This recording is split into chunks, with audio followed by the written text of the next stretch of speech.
Les mains vides. Ça alors. Bah, dis donc, Luc, bonjour. Oui, bonne année. Bonjour, Bonne année. Vous nous aviez pas habitués à ça. Non, c'est vrai. Mais, le début d'année en matière de nouvelles technologies, il est rythmé traditionnellement par un grand salon qui se passe à Las Vegas, qui s'appelle le CES, et dans lequel se sont présentées toutes les choses qui seront déroulées au cours de l'année. J'aurai le temps de vous les montrer. Toutes Oui, ces Bill choses-là. Gates parle de la maison. Voilà.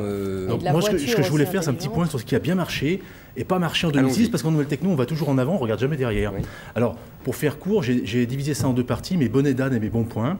Alors Mon premier bonnet d'âne, il est à la haute définition. C'est surprenant, hein? HD. L'HD, ouais. Parce que l'HD, c'est très bien. Ça va remplacer la télé classique, c'est une technologie formidable, c'est l'avenir, il n'y a pas de problème. Et quand on regarde ce qui s'est passé en 2006, d'un point de vue du consommateur, ça a été une catastrophe.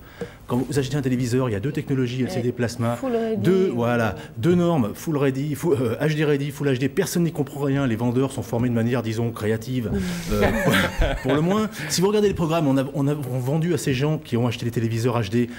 Vous allez voir la Coupe du Monde en haute définition et après, il va y en avoir plein. Ils ont vu des ballons haute définition, mais après, ça arrive lentement. Alors, il y a des explications pour ça. C'est d'accord. Il n'empêche que concrètement, aujourd'hui, ils regardent sur leur magnifique téléviseur des émissions normales qui rendent moins bien qu'elles ne rendaient sur le téléviseur à écran cathodique. Et s'ils essayent de se rattraper du côté des films, alors là, on frise la honte. Les DVD haute définition, pour la plupart, c'est des films classiques qui ont été gonflés pour être raccordés à la taille haute définition. Il y a deux normes, le Blu-ray et le HD DVD pour ce qui est des formats de disques, ce qui fait qu'il n'y a aucun lecteur disponible et si vous voulez lire ces disques qui sont de mauvaise qualité, il faut acheter une console de jeu. Quand on vient d'entendre Ferhat Alani nous parler de 3 heures d'électricité par jour à Bagdad, on a quand même des problèmes de riches. Hein. Ah ben c'est des problèmes de riches. Très bien, tant mieux. Nous avons des problèmes de riches. Mais donc l'HD, ça marchera bien en 2007, mais en 2006, on ne peut pas dire que c'était une merveille. Mon autre bonnet d'âne pour cette année, c'est les promesses d'Internet. C'est la même chose, Internet c'est comme l'HD, c'est très bien, c'est formidable, c'est tout ce qu'on veut, etc. N'empêche que toute l'année 2006, on a accolé à Internet des espèces de vertus magiques qui sont toutes dégonflées petit à petit. Le pire a été au niveau de la musique, où on a expliqué tout et n'importe quoi, et on a vu en fin 2006 se passer exactement l'inverse de ce qui était annoncé. Par exemple, on a annoncé que le téléchargement allait empêcher le développement de la musique. Un des artistes qui cartonne en ce moment s'appelle Camini, dont la musique a commencé sur Internet. C'est-à-dire que les gens achètent des singles qu'ils peuvent écouter totalement gratuitement. À l'inverse, on a dit qu'Internet allait permettre de promouvoir des artistes. J'en ai répertorié 2 dans l'année. C'est le Camini en question et le Coup de boule qui était une ressucée d'un titre de Koé. Ça veut dire qu'au niveau culturel, ça a été absolument formidable. Il y a eu des lois de voter pour légitimer les clés logicielles.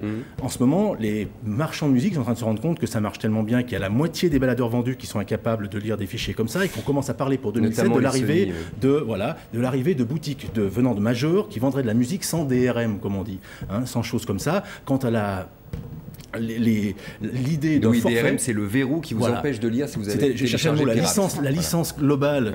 Tout le monde a expliqué que ça allait tuer la culture, que ça allait tuer tout le monde pendant toute l'année 2006. Aujourd'hui, si vous regardez les offres, la plupart des offres sont forfaitaires. C'est exactement ce qu'on nous expliquait il y a 6 mois. C'était l'horreur absolue. Donc ça, mes 2 bonnets d'âne, c'est ça.